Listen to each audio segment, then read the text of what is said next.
guys, and welcome to Shalom Aleichem. I'm going to talk about something quite serious today, and I'm going to be talking about self-harm. So self-harm is something that a lot of people have heard about, but there's a lot of stigma around it. So I'm going to address those stigmas today and try to teach you guys more about self-harm, I guess.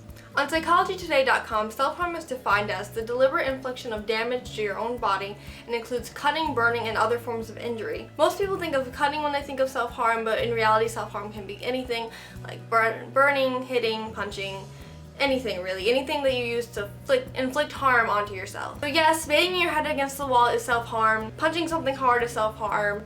Yes, scratching yourself is self-harm. No matter how deep it is, it's self-harm. And yes, doing destructive things to your body, like drugs or starving yourself, can also be defined as self-harm.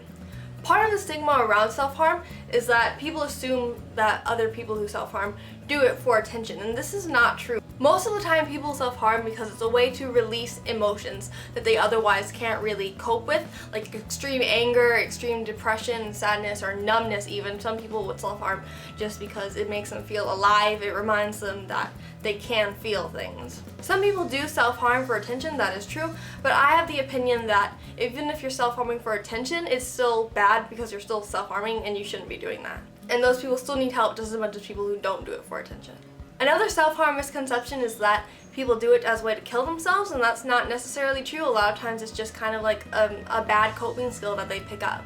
This is quite obviously a very unhealthy way to cope with mental illness, and if you are experiencing self-harm or you know someone who is experiencing self-harm, please contact someone who can help that person or help you, because you deserve help.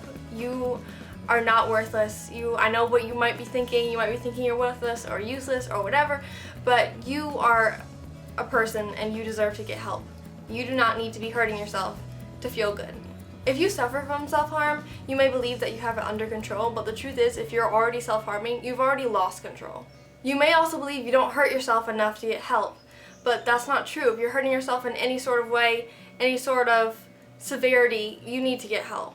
Without help, the behaviors will only progress. Thank you guys for watching, and I hope you enjoyed the rest of Mental Health Awareness Week. Bye!